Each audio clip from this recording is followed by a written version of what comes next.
gonna be playing Black Ops. We're not just gonna be playing Black Ops, but we're gonna be also telling telling scary stories. Yeah, we're So recording. that we're gonna also play. Uh, Have you ever felt? Are you listening? Damn.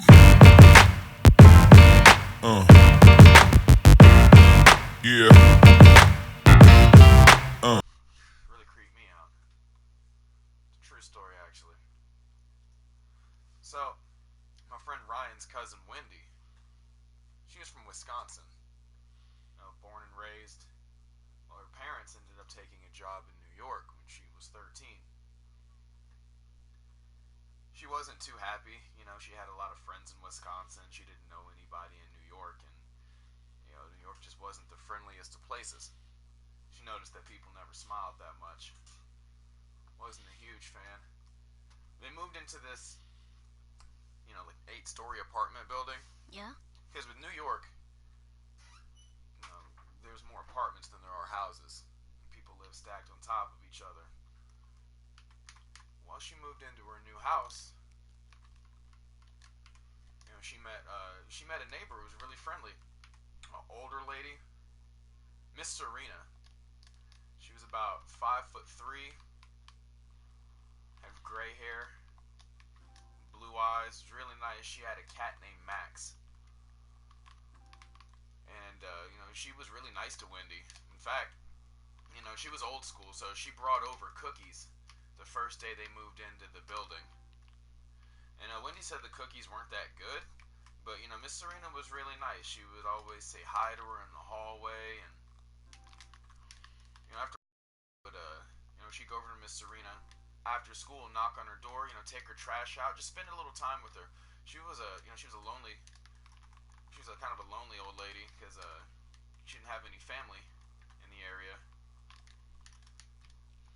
So Well, she just kind of lived by herself.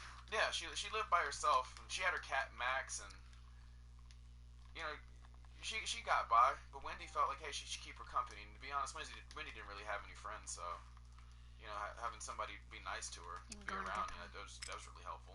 Yeah. Yeah, man. So one day, Wendy knocks on Miss Katrina's door, and she notices Miss Katrina's in kind of a weird mood. You know, she's smiling, but you can just tell when somebody's in a bad mood or like Yeah. thinking about something else. Mm. And so Katrina, Wendy was like, "Hey, you okay, Miss Katrina?" And she's like, "Oh yeah, I'm doing fine. I'm doing fine, baby." And so she was like, "Well, is there anything I can do for you?" And she was like, "Oh no, all the trash has been taken out, and everything's just fine." And she's like, "Miss Katrina, are you sure?" And she's like, "Well, tomorrow's a really special day for me. It's kind of a sad day, and Yeah, a it, wedding. well, I mean, not a wedding, but like a funeral. yeah. I mean, she didn't really ask her what it was, because she could tell that it bothered her, but she agreed. She said, "You know what? I'll be there. Yeah, sure. I'll hang out with you tomorrow." Well, at this point, Wendy had actually started making some friends in school, and one of her friends asked her if she wanted to come over to her house later, hang out, do girl stuff, whatever girls do. I don't even remember what they were doing, and hang out, talk, and do their hair, or whatever. And Wendy was excited. She finally had some friends, so of course, she went and she hung out with her friend, and she completely forgot about Miss Katrina. Well, she came back the next day, did her routine, stopped and knocked on Miss Katrina's door, and she's always there. But nobody answered. So she's like, that's interesting. She goes to school and she's got a really bad feeling. Like sometimes you just know, like something's off. Yeah.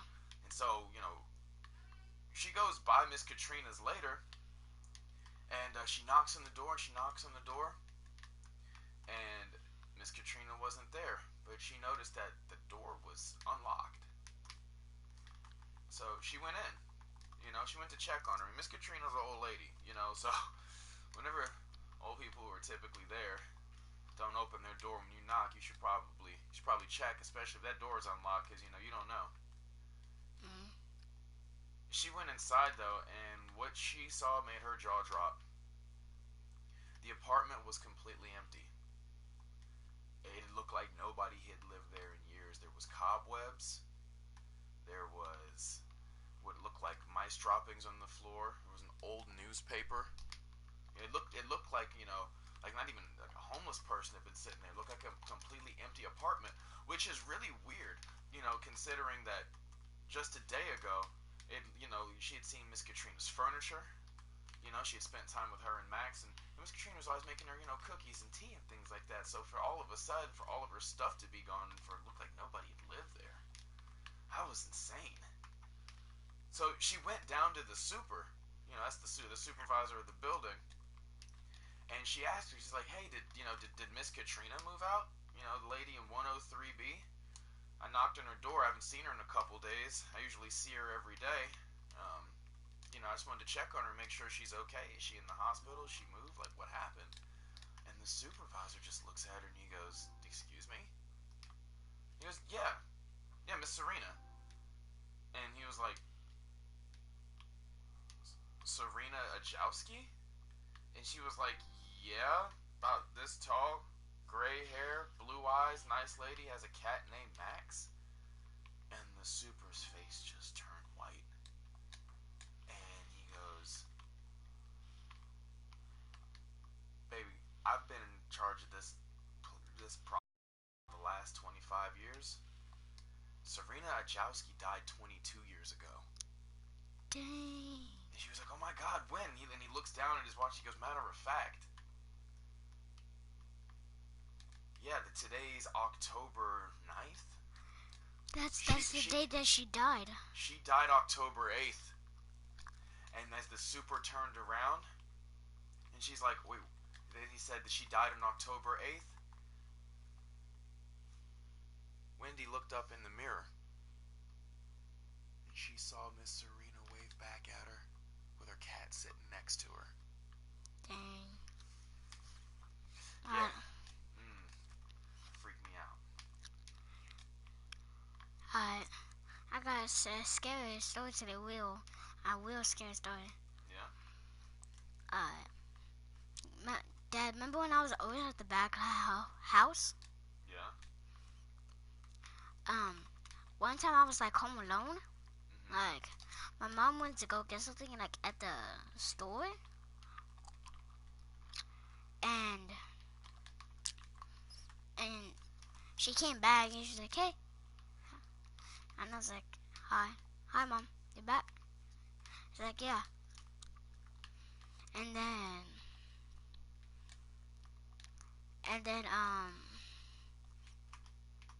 couple minutes later, like 15 minutes later, I went to go get something to to ask her if if she had my charger or something. And as soon as I went in the room, she wasn't actually there. Like, she wasn't there at all. Like, she just went in, and I didn't even hear the door like crack or something. Really? And there was and when I went to a room, like, she was not there at all. Like, there was no one. Like, it was all my imagination. And when she got there, like, she was like touching me, cause then I hugged her. Like, I knew that was not my imagination, cause I hugged her. And then like, I had this really bad dream. Where, like, what if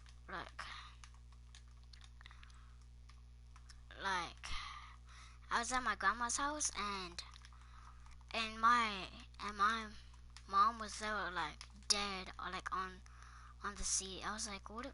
Oh, someone's watching. I was like, what if someone's like if she's dead or something? And when my mom came back up, it was, and when I went to my mom's bedroom, I noticed there was actually a window. And when I asked my mom if there was if she had gone over here, she said I don't know what you're talking about. I never went back there. I was like, cause then she told about like the front door. I was like, did you leave? I was like, it's like yeah, like 30 minutes ago. And I was and like I like the window was like cracked open, like it had like a crack in it, and I didn't. And like I was like freaked out. I was like, then what came in my house? You know, I've had that experience before too when I was staying here. One time, it was back when the back room, before it turned into an apartment, it was your old bedroom, and I was staying back there, and I saw a woman. It was dark. It was going towards the kitchen, and I saw a woman that looked like your mom. She was about your mom's height, so like 4'11". That's what I saw. Like And shoot. she wasn't wearing white or anything like that. I just saw the shape of a woman, but I could tell that her hair was long, and she just moved real fast across the hallway. It looked like she was running, and it just looked like she ran across the hallway, and she was screaming, and she was angry, and she just ran like that, and it lasted just that long. I just watched her run across, and it's like somebody ran and screamed and went past. I turned on the light, there was nobody there. I swear to God, I thought it was your mom. And But you know what? Your mom wasn't even home. So that, yeah, man, that, I've seen that same ghost lady. Because one time I swear I saw her come out of a mirror. I mean, yeah, not like a Hollywood movie way, like you know, like The Grudge, where they just come out of a mirror. It was like somebody stepping down out of the steps, or like like running down the steps. yeah, like somebody walking through a wall. Like there was an invisible hallway, and so where she walked from, and like the angle that she was walking out from, you know, Hmm. it looked like basically she had walked out of a room that didn't exist. She walked out of where the mirror was standing. Same black hair, pulled kind of over her face, kind of wild black eyes. Whoa. Yeah, What level are we playing on? we're playing on recruit. Is this normal? Is this easy? That's easy. Yeah, we can step it up to at least normal. A veteran. Yeah, or Well, at least veteran. We don't have to do expert, but I mean, we killed 100 yeah. last time on like master, you know. So Hmm. step our game up. Is this the only stage they have? What stage? Where we are right now, like with the barn. No. We should try some other stages too, Uh, just to get used to you know different. Hold on, we can finish killing these guys. No, I, I, and this actually happened to my friend. His name was Aiden. I don't know. And he was like, his dad, like they were going on a field trip and stuff. And, like they came back, like they came back from like the field trip, and like they were like really late, and it was like, and and it was like 2:52. Like he told me that, like it was about like 3 or something. You mean that whole time we were telling stories, you killed 91 people? What? Wow, that's impressive. Well, Aiden, they got, it was almost like about like 3. It was almost like 3. Like Aiden took a shower when he then he like saw something in the mirror. It was like a little piece of blood. Like, did you like just like when you rub it, like you rub your blood, and just like put a like little dot on the mirror. He saw that. He was like, Dad, is there anyone bleeding? And he was like, no, no. You can go on and pick. I'm the ones. And it was like he just rubbed it off because he didn't think it was. He thought it was just normal. And then when he went to sleep, it was 3 in the morning. And Aiden woke up 3. Woke up bad. He had a really bad nightmare. He said like he had like this like girl was chasing her, and like she was like trying to take his soul away. And then he got up in like 301. His dad, the door was open, and you know that Mexican ghost, the Mexican ghost that like looking for kids, and who like his dad, he had like white eyes, like it was possessing him or something. Oh wow. And he was like, then his dad just fell down straight to the ground. They had to go to the emergency room, and they said, and there was like veins everywhere, like veins everywhere. And then when they came back, like the next day, there was like I was here first. Like it was written on the window, like in blood. And they actually just moved out that motel, cause they were in Mexico. And like I'll go get it. And they were like, oh no man. And like she mostly comes over here because like it's more, cause that's the place she lived in. Like she went there once. And and um and she and that was like his father almost died. It's like his mom was crying to the ground, like literally crying on the ground. Are we on veteran right now? Mm-mm. Let's get used to the stage. It's still a clue. Okay, that's fine. We'll use this right now just to get used to the map. You got another scary story? Not at the moment, man. Like those were the stories that I told, man. Those were true. Well, Aiden told true too. Actually, no, I actually got another one.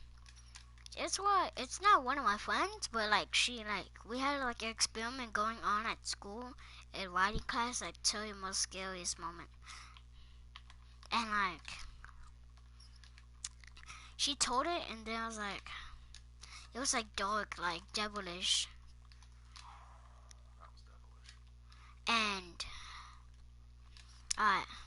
she told us she just came home for like a birthday party. They stayed up quite a bit, and